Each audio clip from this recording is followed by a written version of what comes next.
Olá pessoal, vamos ao nosso estudo bíblico. Nesta oportunidade vamos estudar Carta aos Hebreus, capítulo 11, do versículo 4 até o versículo 7. Analisamos no vídeo anterior a introdução que o nosso autor faz deste capítulo 11, dando a este capítulo 11, uma continuidade num formato mais simbólico, no sentido de exemplar, com exemplos do Antigo Testamento, aquilo que ele vinha tratando no capítulo 10, a sua exortação sobre a perseverança. De forma que no final do capítulo 10, ele nos leva a compreender que a fé a qual ele está se referindo, o conceito de fé que ele está utilizando, contém a perseverança. E que sem a perseverança, a fé não se sustenta. Ela não é apenas uma questão pontual, específica, coloquial de um determinado momento, mas ela inclui uma ação contínua de perseverança que leva o crente até o final. A partir do capítulo 11, então, ele vai ilustrar esta fé perseverante por meio de exemplos tomados do Antigo Testamento. O versículo 1 apresenta, então, a tese proposta sobre a fé, que ela é a convicção, a garantia, a certeza daquilo que se espera, daquilo que está no futuro, da qual confiamos que alcançaremos. E a segunda proporção, a segunda proposição que ele apresenta no versículo 1 é a respeito daquilo que é invisível. A fé é a certeza de coisas que não se veem. Assim agora, no versos 4 ao 7, ele vai continuar trabalhando essas duas proposições, como ele já fez nos versos 2 e 3, em que no 2 ele aborda a esperança, a fé como perseverança de algo que está no futuro, e a fé como crendo naquilo que não se vê, no versículo 3. Agora, nos versos 4 a 7, da mesma maneira, ele vai tomar três personagens, três pais da fé pré-Abraão, e nos dois primeiros, Abel e Enoque, ele vai trabalhar a primeira proposição do versículo 1. A fé é a garantia daquilo que se espera. E no versículo 7, com Noé, ele vai trabalhar a segunda proposição do versículo 1, que é a fé é a certeza, é a crença naquilo que não se vê. Então, a partir da primeira personagem, Abel, que ele vai tomar porque corresponde dentro da sua expectativa, dentro da sua proposta, um exemplo ideal de fé perseverante, ele começa com Abel. Não começa com Adão e Eva, pois parece que Adão e Eva não proporcionam ao nosso autor uma referência dessa fé perseverante. Mas Abel sim, uma fé que foi até o final, que foi até a morte, e após a morte tem a sua herança, tem a sua recompensa. Então é dito assim no versículo 4. Pela fé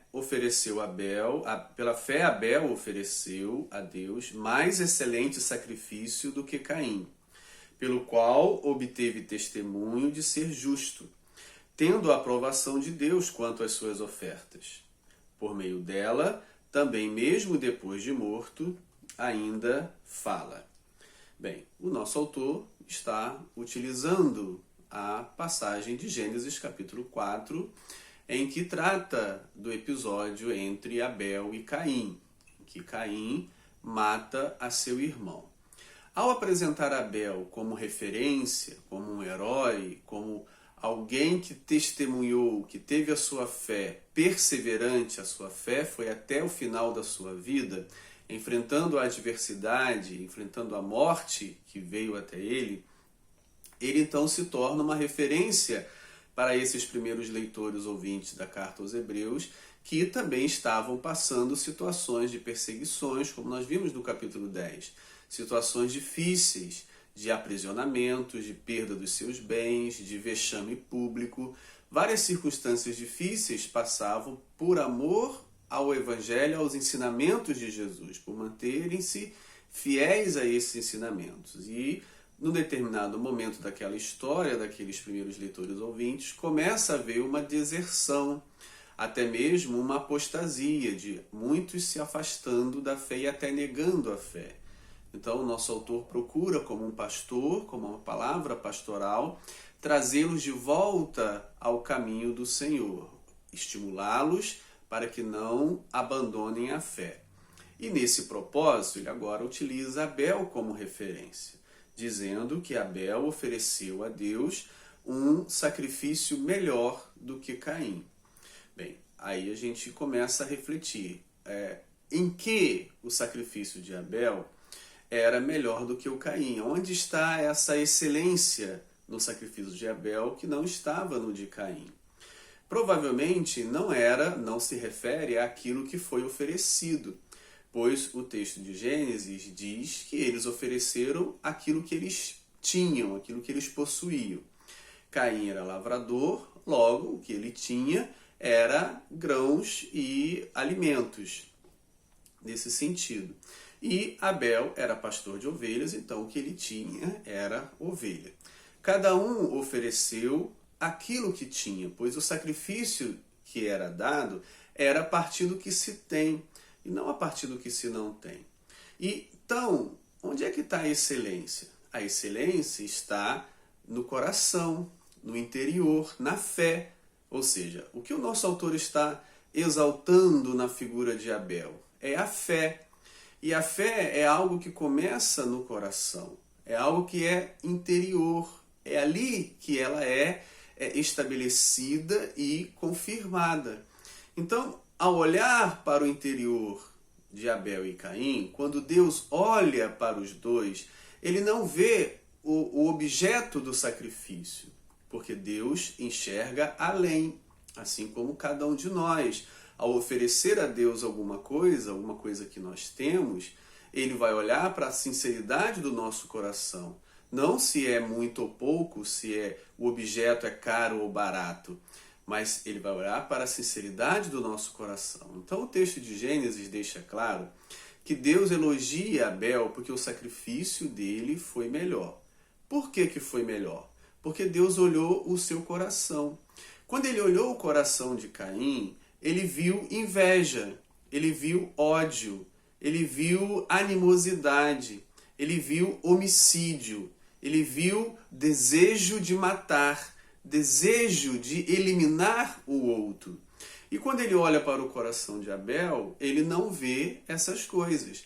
Então o sacrifício de Abel foi melhor por causa do seu coração, da sua fé, e não por causa do objeto. Segundo a lei de Moisés, poderia ser oferecido também alimentos a Deus em sacrifício. Várias partes da lei mosaica há orientações sobre o oferecimento de alimentos, oferecimento de bolos, de manjares, assim são as expressões utilizadas na nossa Bíblia, para expressar que era possível, sim, oferecer a Deus sacrifício em forma de alimentos, em forma de bebida e etc. O que eu chamo a atenção para nós refletirmos nesse momento é a questão de que o verdadeiro sacrifício não é analisado pelo exterior, pelo objeto em si. Talvez alguns poderiam refletir, mas o de Abel representava o sacrifício de Cristo. Tudo bem, mas Abel sabia disso? Caim sabia disso? Caim e Abel sabiam do sacrifício de Cristo que viria tantos séculos depois? Não. Então, como é que eles iriam avaliar, medir, estabelecer um sacrifício correto a partir de algo que estava no futuro que eles não conheciam? Então, o argumento de que o de Abel era melhor porque era parecido com o de Cristo, que representava o de Cristo, que ofereceu também o seu sangue, né, a morte de um ser vivo, não se encaixa, porque o que Deus olha na nossa oferta, no nosso sacrifício, não é o objeto. Então, se alguém oferecer algo que seja mais caro, ele será melhor aceito, ele terá um sacrifício melhor, né? Porque a vida é muito mais cara que o alimento. Então, se oferece o sangue, é melhor por isso? Não. A excelência do sacrifício de Abel estava na sua fé, no seu interior.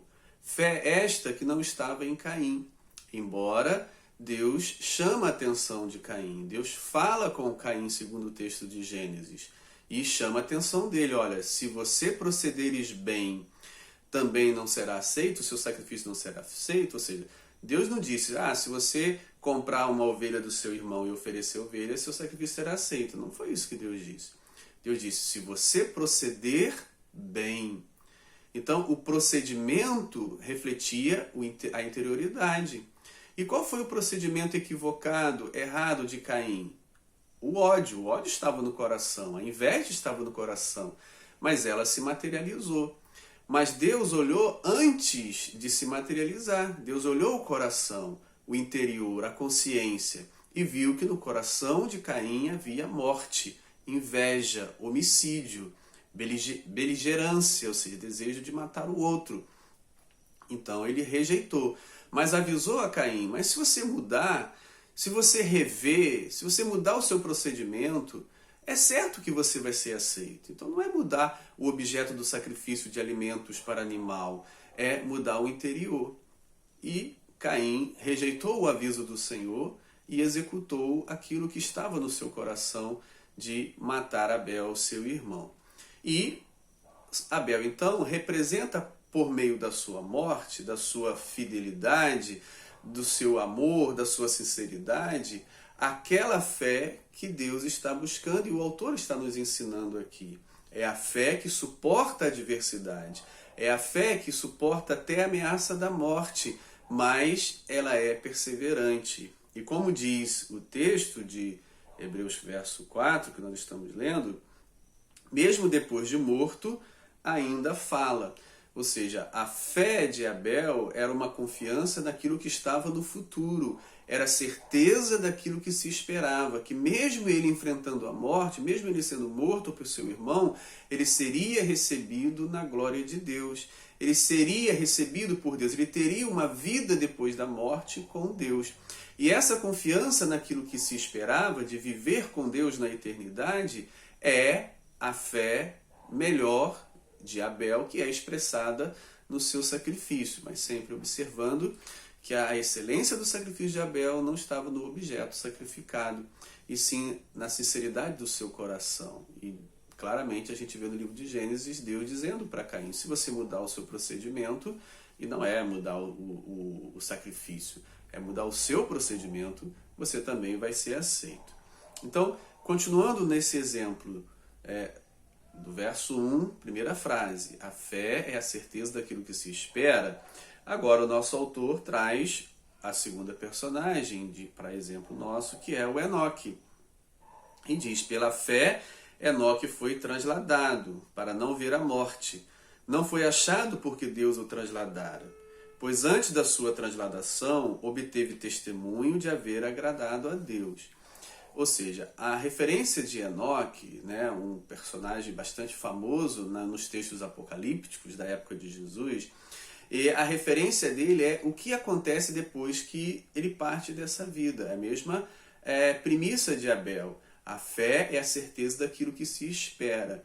Ele anda com Deus nesta vida, esperando a recompensa, esperando no pós-vida estar com Deus. É o que a gente pode observar em duas passagens de 2 salmos que nos falam sobre essa expectativa, sobre essa esperança. Por exemplo, Salmo capítulo 49, versículos 15 ao 17 diz: Mas Deus remirá a minha alma, a minha vida, do poder da morte, pois ele me tomará para si. Referência de Enoque, referência de Abel.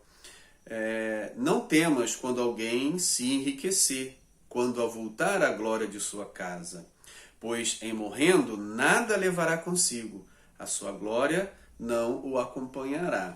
E no Salmo de número 73, nós também encontramos essa mesma referência a respeito da crença no porvir, na esperança da glória depois da morte. Salmo 73, versos 23 e 24. Todavia estou sempre contigo. Tu me seguras pela minha mão direita.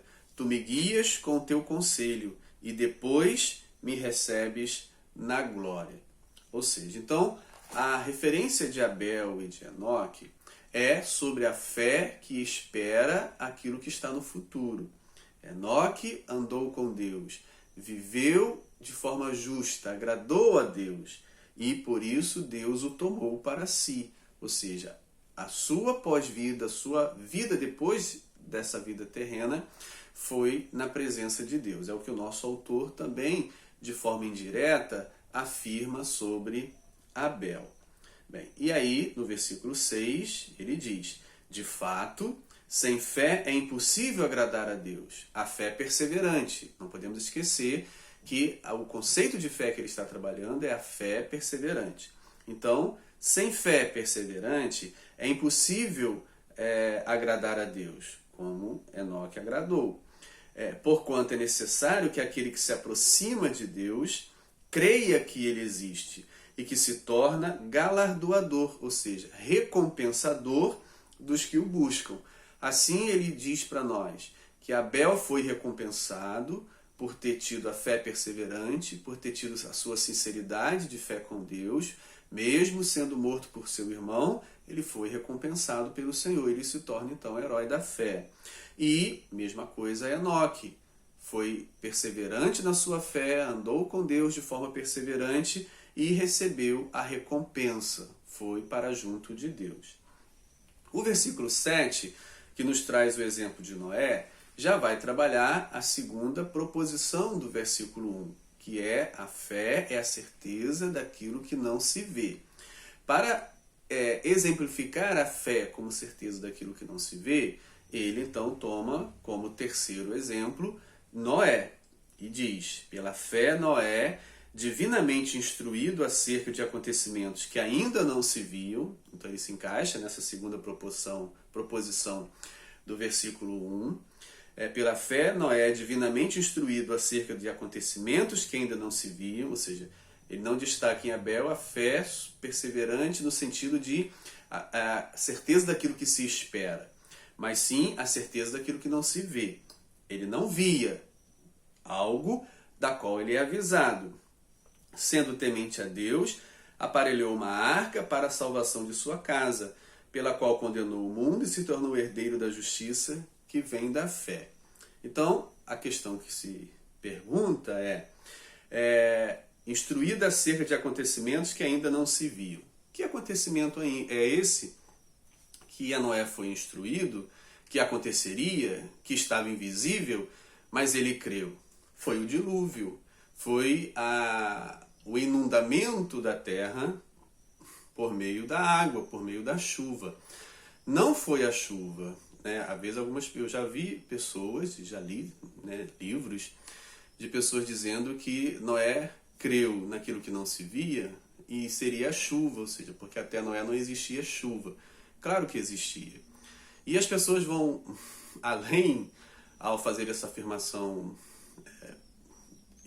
estranha, que não se confirma. O pior de tudo é que eles citam Gênesis capítulo 2, versículo 5, para dizer que chuva não existia até Noé. Mas uma pessoa atenta que lê o versículo 5 do capítulo 2 vai confirmar justamente o contrário, que o capítulo 2, versículo 5 de Gênesis diz justamente que chuva existia. Posso até ler com vocês para você perceber como que às vezes acontece de pessoas afirmarem coisas utilizando uma frase da Bíblia, mas não ler nem sequer o versículo todo. Diz assim: não havia ainda nenhuma planta do campo na terra. Então não havia planta. Pois ainda nenhuma erva do campo havia brotado. Não havia brotado. Porque o Senhor Deus não fizera chover sobre a terra. E também não havia homem para o lavrar o sol. Então não havia planta, por quê? Porque não havia chuva. Então, a partir de que momento houve planta? A partir do momento que houve chuva. A partir de que momento a planta brotou? A partir do momento que houve chuva. Então, se a planta existe desde a criação, então naquele momento a chuva também aconteceu, porque é a chuva que faz vir existir a planta, como diz aqui. Não havia nenhuma planta do campo. Por que não havia planta? Porque não havia chuva. Então, a partir do momento que há planta, é porque houve chuva. Logo, o mesmo versículo utilizado para supostamente provar que não havia chuva até Noé, se lido com atenção o versículo inteiro, vai provar justamente ao contrário, que a partir do momento que houve planta é porque houve chuva. A partir do momento que houve o brotar das plantas é porque houve chuva e alguém para cultivar a terra. Logo, aquilo que ainda não se via se refere ao dilúvio, à destruição da vida por meio da inundação. Isso é que não se via, esse tipo de quantidade de água absurda inundando a terra. Isso não se via. Mas ele creu, ele confiou naquele que o instruía. Então entra na proporção número 2 do versículo 1, fé é a certeza daquilo que não se vê. E ele finaliza então o verso 7, já se preparando para a próxima parte do capítulo 11, que vai tratar sobre Abraão, falando que pela qual Noé condenou o mundo e se tornou herdeiro da justiça que vem da fé.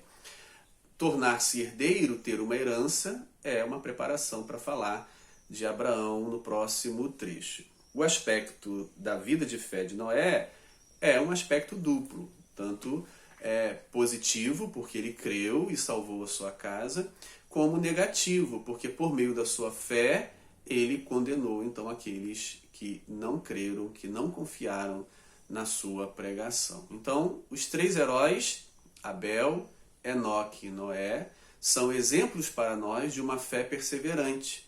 Uma fé perseverante que confia no que está no futuro, naquilo que se espera, e uma fé perseverante que crê naquilo que é invisível. Não existia o dilúvio, não havia havido o dilúvio, e ele creu que poderia existir a partir da não existência anterior. Essa fé é ressaltada aqui pelo nosso autor como referência, como exemplo para todos nós. Um abraço.